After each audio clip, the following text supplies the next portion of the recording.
registrando, perdón, su asistencia. Bueno, sin más preámbulo, iniciamos con nuestra primera ponencia, que es nuestro primer día, en nuestra programación. Está el maestro Eric Daniel Granados Monroy y nos presenta la ponencia La categoría de cadencia en Springer. Maestro, ¿estará disponible, por favor? Aquí estamos, maestra. Muy bien, muchas gracias, maestra. Le dejamos el audio, el video, para que usted tome, por favor, la palabra. Comparto pantalla, maestra.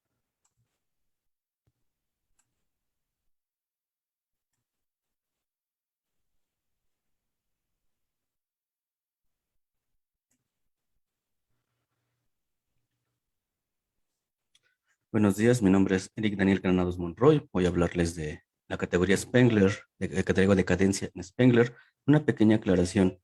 Tengo dos micrófonos, uno que es el que está en mejor estado, es que lo voy a utilizar en este momento.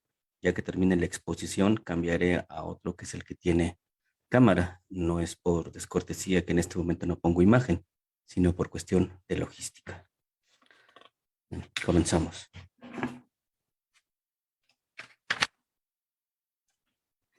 La categoría de cadencia en Spengler. Introducción.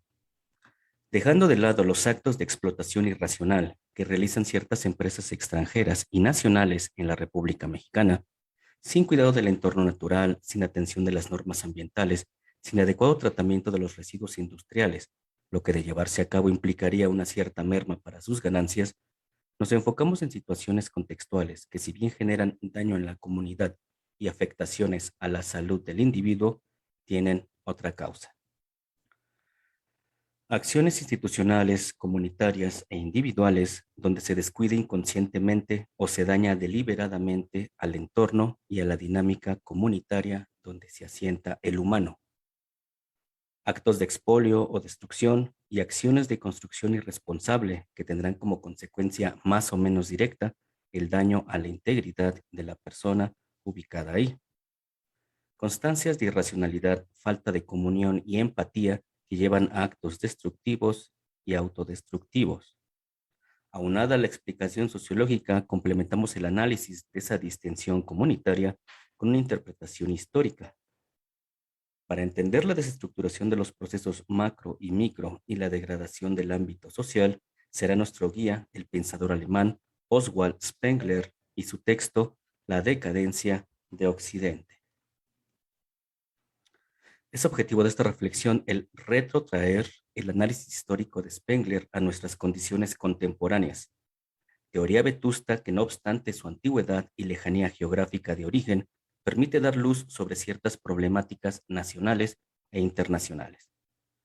La justificación de la presente labor heurística es la de proporcionar elementos para clarificar las distensiones deliberadas y tan dañinas que padecemos en nuestro entorno. Crisis en los ámbitos económicos, educativos, sanitarios y científicos que de manera medular devienen de la estructuración y fin que nos correspondió como enclave, invadido, ocupado, sometido como neocolonia, posesión de capitales principalmente norteamericanos. Solo teniendo claridad en cuanto a la problemática podremos enfocarnos en su posible resolución. Resolución que no pasa por los partidismos, caudillismos y mesianismos que tan comunes son en estas regiones sometidas. Tras esta presentación, comenzamos con la argumentación. Desarrollo. Dividimos este apartado en dos fracciones. Comenzamos con el primero. Inciso A. Estamos en la decadencia. En la excelentísima introducción de David Carpio al texto La decadencia de Occidente del genial pensador Oswald Spengler, se enuncia lo siguiente con relación a los cambios de fase, de etapa, que ocurren en un enclave humano.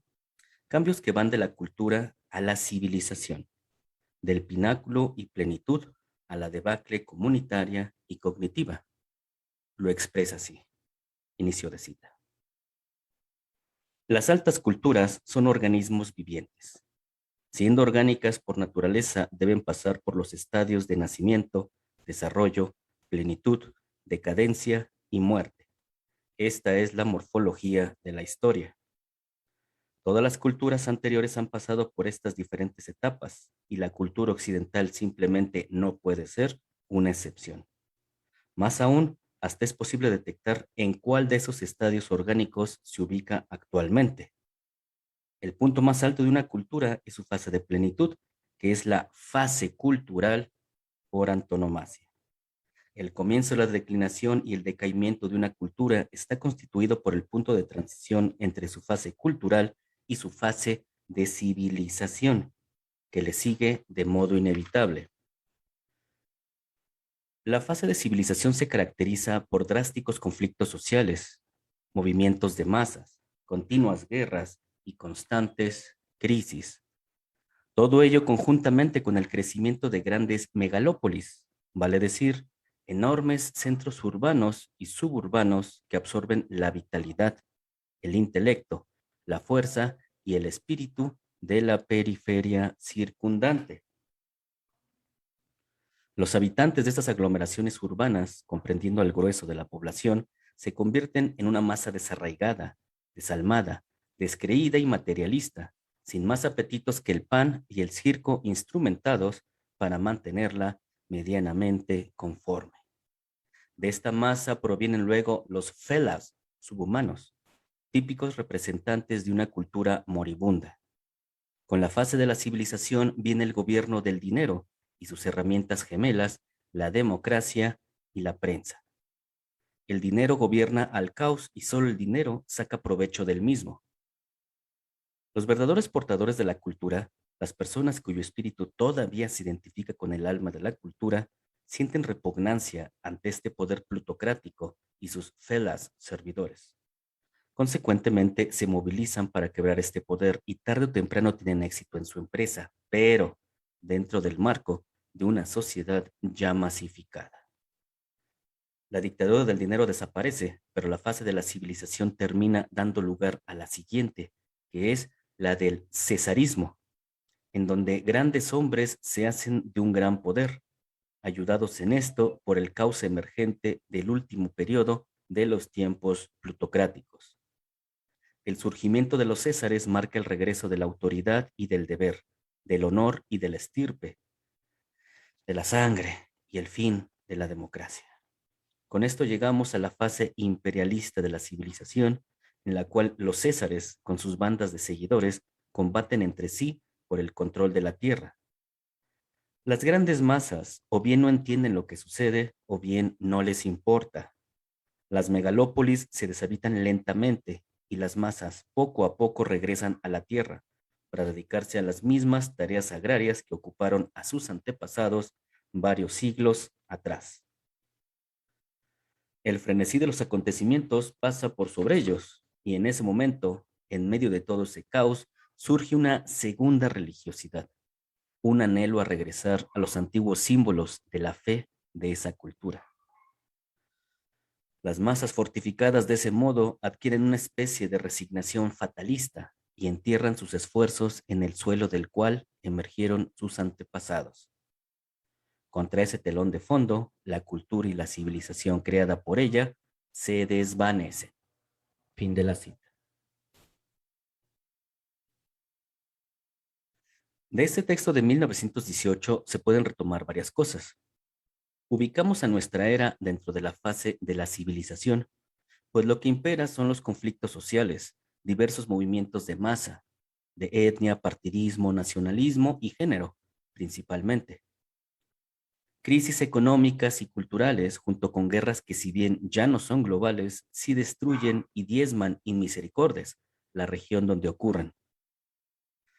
Amplios sectores de los habitantes de las ciudades denotan comportamientos desalmados, violencia, robo, violaciones y asesinatos son cosa de todos los días. El nihilismo, hedonismo y materialismo cosificante es lo que predomina. Amplios sectores de las masas humanas viven absortos en los dramones televisivos y políticos. El dinero y la democracia populista tienen lugares primordiales en la vida privada y pública de los habitantes. Locos y enceguecidos por el peculio, el poder y la fama, hacen cualquier cosa por ellos. Y no solo acabamos de entrar a la civilización, sino que ya estamos pasando del cesarismo al imperialismo, donde los caudillos, amados, odiados y sostenidos por amplios sectores de las clases medias y bajas, acumulan riquezas y poder, manifestando comportamientos autoritarios, intransigentes y totalitarios. Son los fascismos negro, rojo y azul que describió Wilhelm Reich. Caudillos que jamás se disculpan, jamás corrigen, nunca son razonables ni se preocupan por sus súbditos. Si acaso burlas y risotadas tendrán para las desgraciadas consecuencias que padecen sus subordinados. Imperialismo, donde lo que determina la situación de un entorno son las luchas por el control que los grupos hegemónicos realizan. Cotos de poderosos peleando por la hegemonía ante la ignorancia, complicidad e indiferencia de los pobladores. El regreso que hubo del pensamiento mágico, desde la contracultura de los 60, pasando por el New Age, se explica con la teoría de Spengler.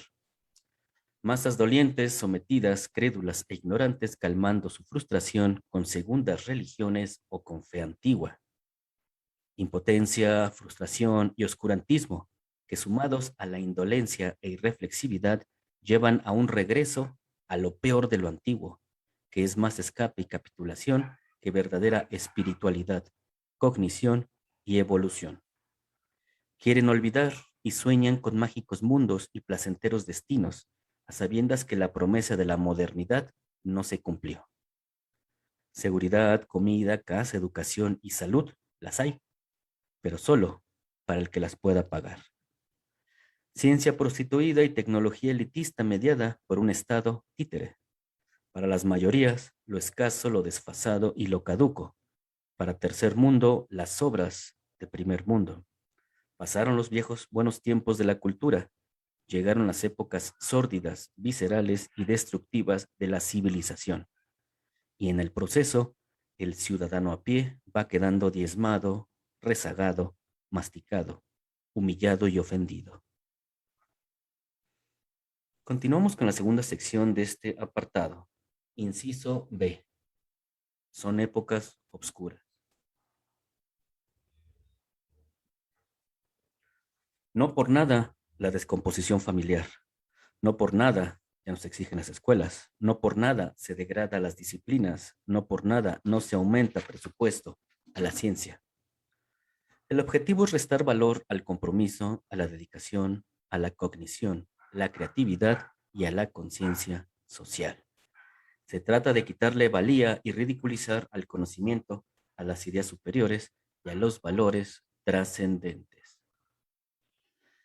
El propósito de esa antiepistemología, antiaxiología y antiética es masificar y difundir un tipo de ontología, la producción de seres indiferentes, insensibles, superfluos, hedonistas y ensimismados.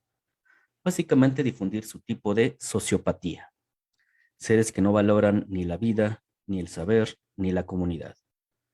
El propósito de la cognición disminuida es la cautividad desde la irreflexividad, homogenización desde la credulidad.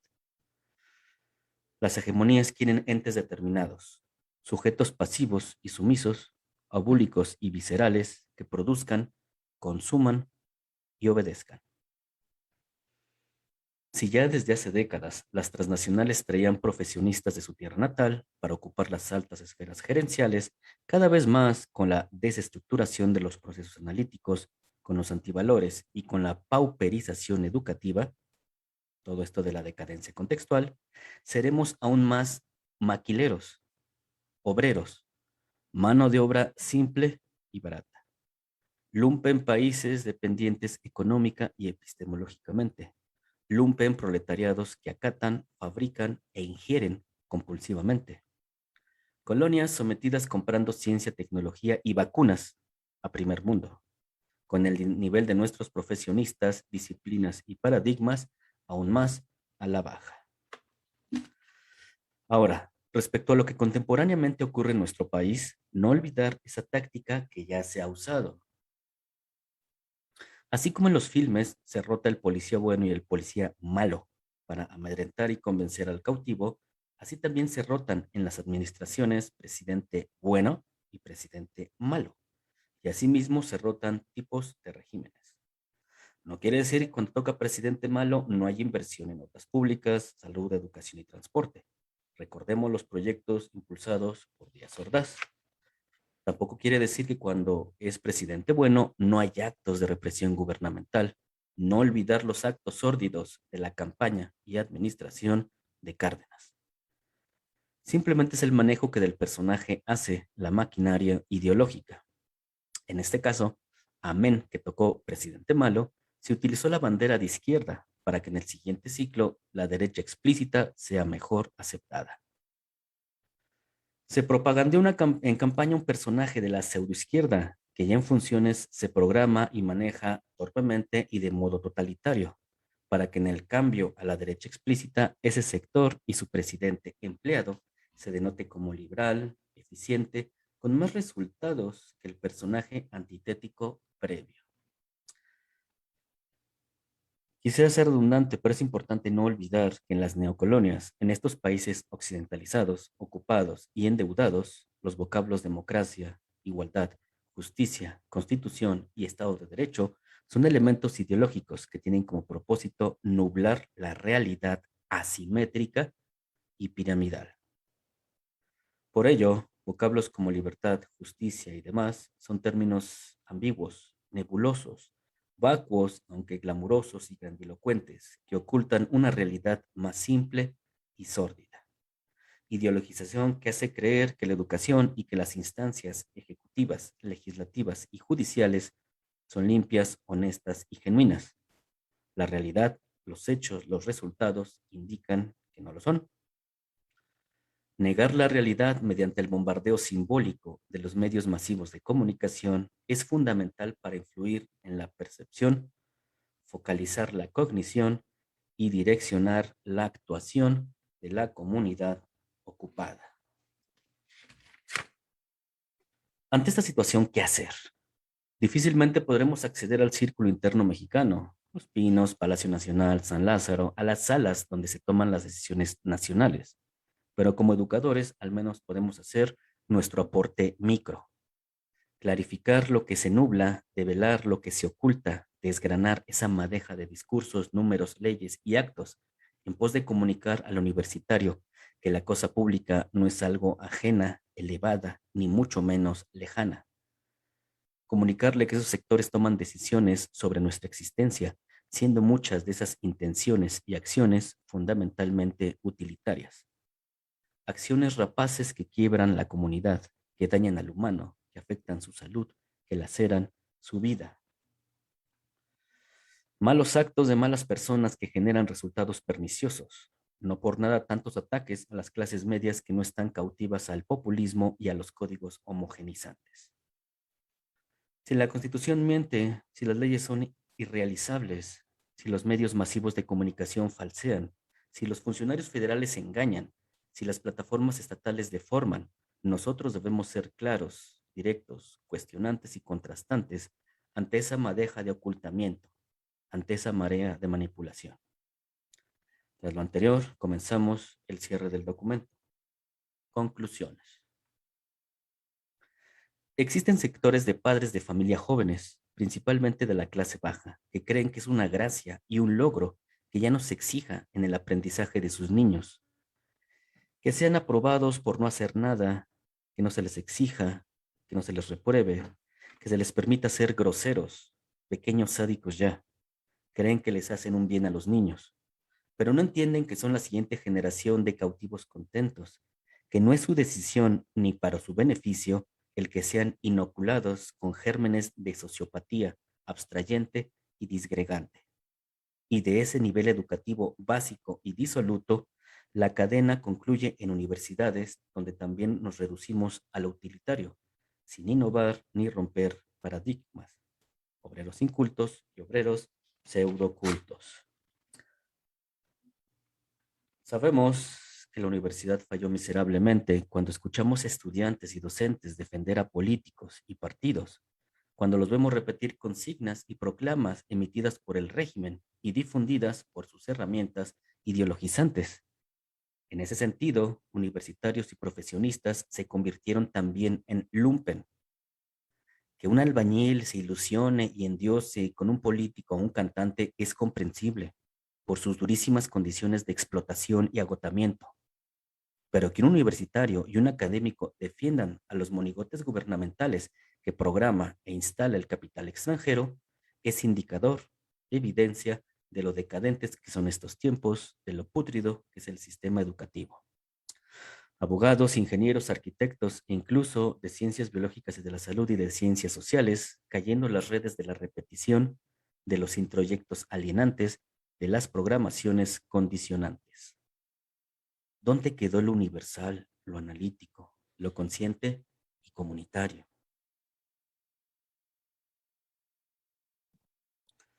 La ideologización es un proceso monstruoso, día y noche inoculando, mes tras mes, alienando, cada año condicionando. Proceso homogenizante, no solo de parte de los capitales privados, sino también ejercida por las diversas instancias gubernamentales. Es necesario, por tanto, ser cautelosos, defensivos y ofensivos con los elementos simbólicos con los cuales nos bombardean y que sirven para desunir, debilitar, obnubilar y llevarnos a sentir con aquello que se contrapone a la vida, a la unidad y a la comunión. Dice Vicente Romano en su texto La formación de la mentalidad sumisa, que así como se le enseña a los niños a defenderse de los abusadores de la calle o la escuela, se le debe enseñar a defenderse del bombardeo ideologizante de los medios de comunicación, añadiendo nosotros que también es fundamental una criba en torno al actuar y discurso gubernamentales. Dialéctica y autoalerta para prevenirnos del condicionamiento y de los introyectos. Es necesario no alimentar las partes sórdidas de nuestro ser, al tiempo que se debe potencializar la fracción luminosa, racional, constructiva, empática. Proceso creativo, cuestionante y comunitario que es inusual porque se lo dificulta y apaga. El reto es resistir el embate de la marea inercial, de la plaga psíquica, de la neurosis colectiva que implantan y difunden quienes se benefician de esta decadencia. Aquellos que nos vuelven rabiosos con el hermano, pero sumisos con el amo. Referencias. Y pues bueno, aquí en este enlace, en estos dos enlaces, pueden acceder a una visión pues alterna, más amplia, de esto que acabamos de presentar. Muchas gracias, maestro. Muchas gracias. Tenemos aquí un comentario en el chat del maestro Mario David. Dice, Frank Fanon dice en Los Condenados de la Tierra que en la colonización grandes masas no tienen libertad, solo dicen sí o no a lo que dicen los colonizadores. Pero la decadencia de Occidente se refiere a lo moral, en lo económico no hay tal decadencia, basta ver la devastación de África por el litio o cobalto. Una concepción de minería, permítame, voy a adelantar, una concepción de minería en el tercer mundo duran 50 años y con renovación de otros 50. Sí, es una realidad que, bueno, los procesos de vaporización pues son multidimensionales, como el mismo humano es multidimensional. Y pues bueno, ahora sí que pues la parte importante cuando hacemos dialéctica es que nos percatamos de que más allá de la teoría, los hechos están ahí.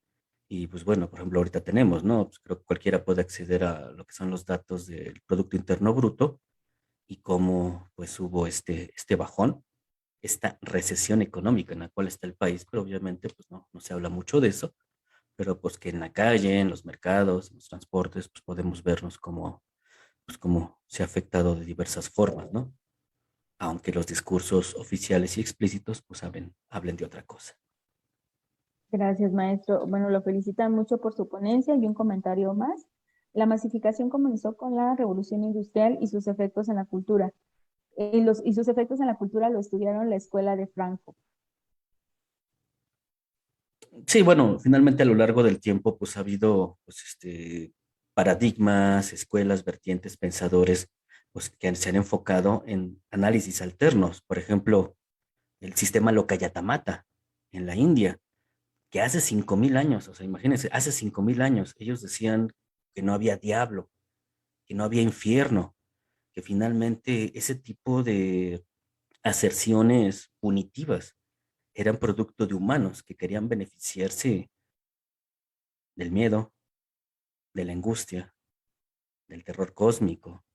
O sea, hace 5.000 años en una teocracia ya había gente, pequeños sectores que hablaban de estas visiones alternas de la realidad, pues donde se desmarcaban de lo mayoritario, de lo tradicional, de lo sistemático.